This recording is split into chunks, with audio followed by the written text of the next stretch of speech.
I watched the boy with interest as he toyed around with the symbols on the floor.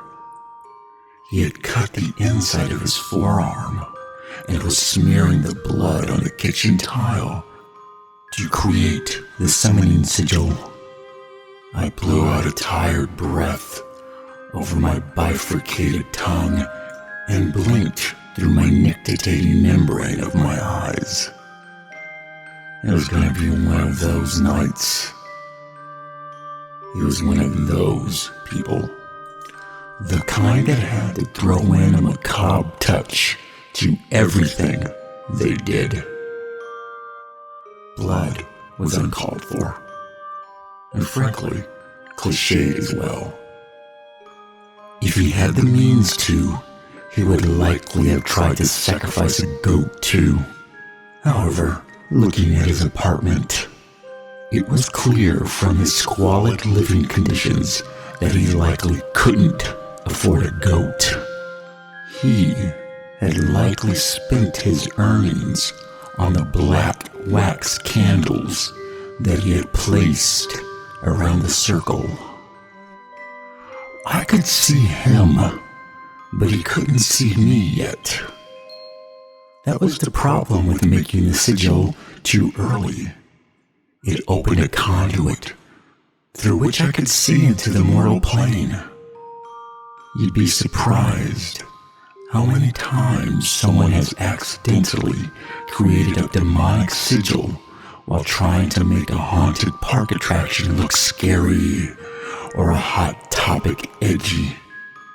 My summoning sigil is a fairly simple design after all. In this state, I could only watch. He still needed to invoke my presence. Hopefully, he wouldn't try the summoning ritual in Latin.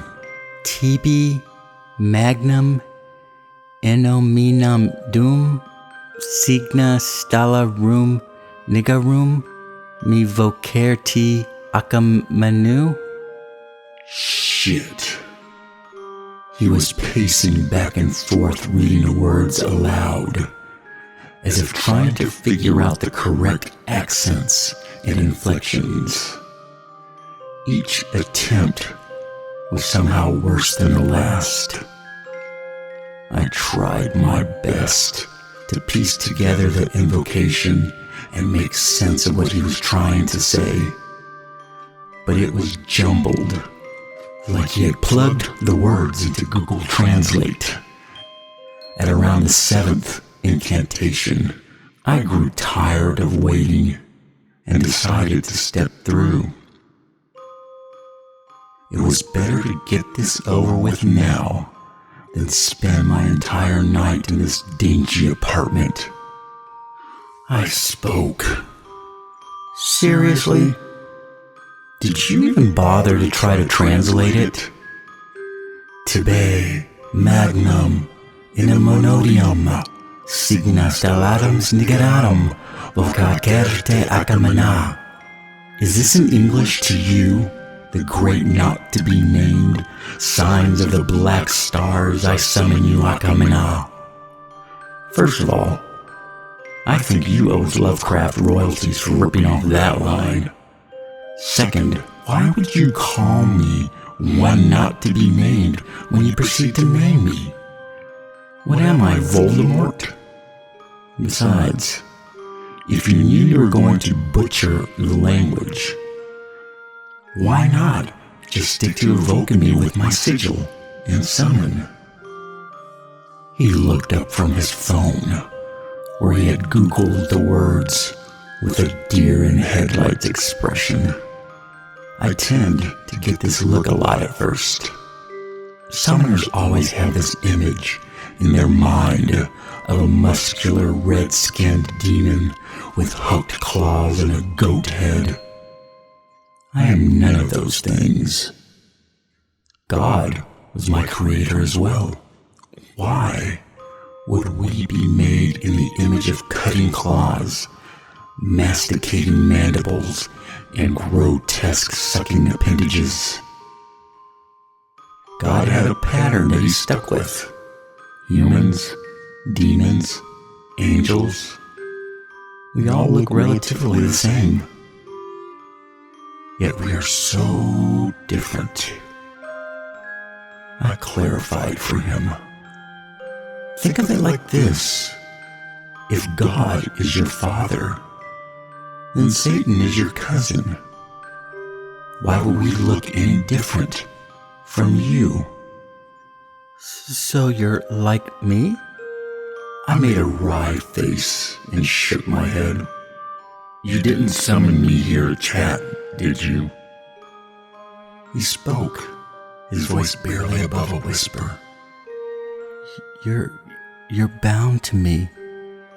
You must do my bidding. I chuckled. That's not how it works.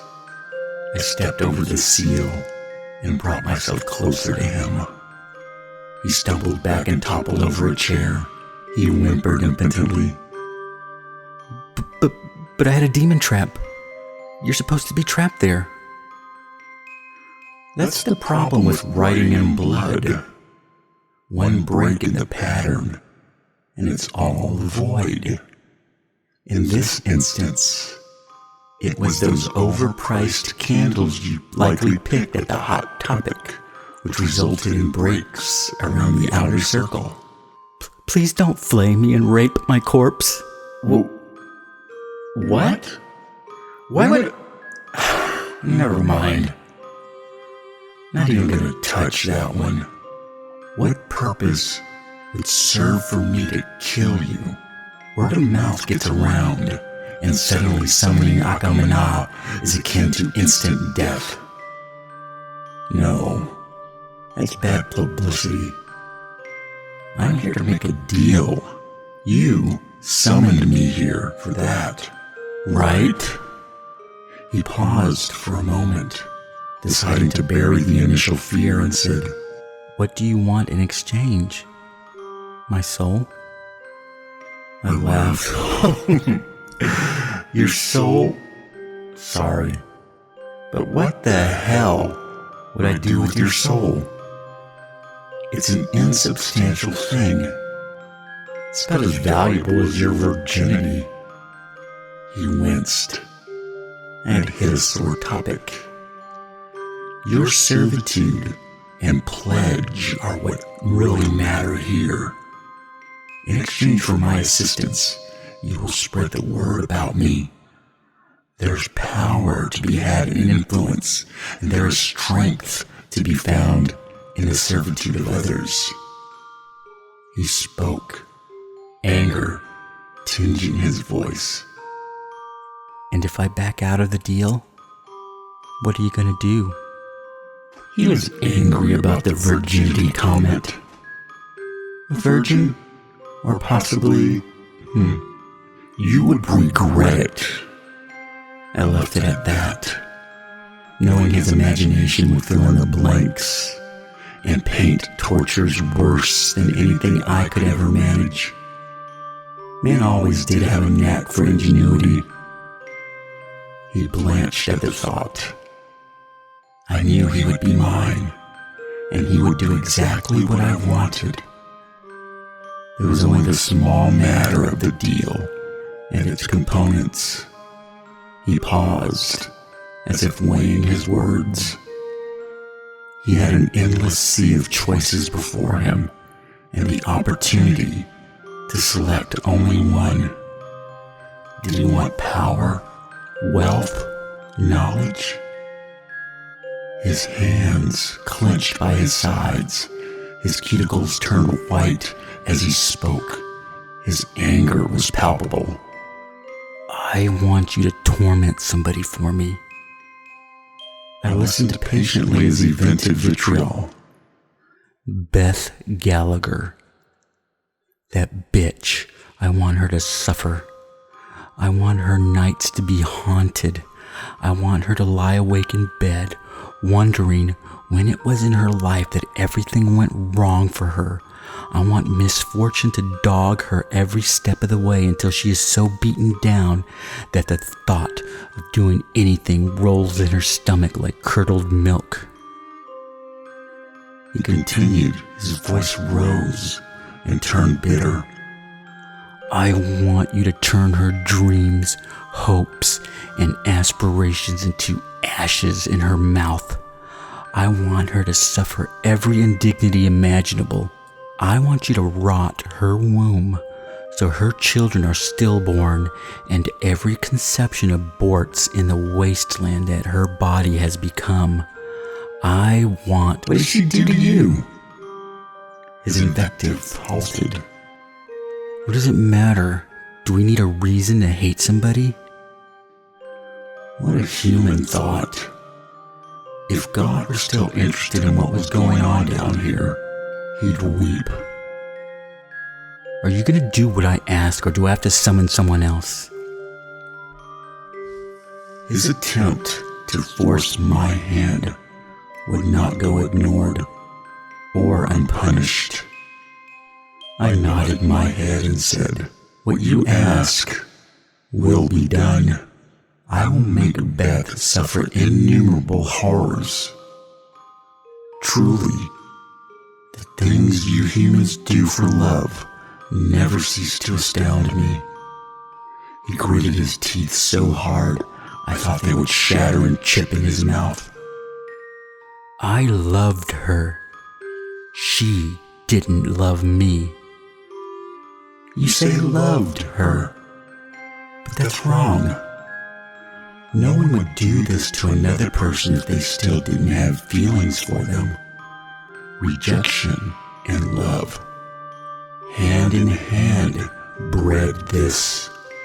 I stepped back into the ineffective demon trap, ready to be gone from this world. He said nothing, his mouth agape like a gutted fish gasping out its last moments. I didn't need to stick around. I would carry out my end of the bargain and hex this woman. He would spread word about me and convince more to summon me. He would lie awake at night with the realization that he had done all of this to a woman he loved. The more knowledge there was about me, the greater my influence would grow. Another thrall to evangelize my existence. The entire ordeal left me drained. It wasn't the energy I exerted from being summoned. Slipping into and out of the world was like stepping through a pool of water, easy with no resistance. I was a welcome guest here. I had other reasons for my exhaustion. Humans tend to do that to me. They can do something like that to the person they love, and yet they call us demons.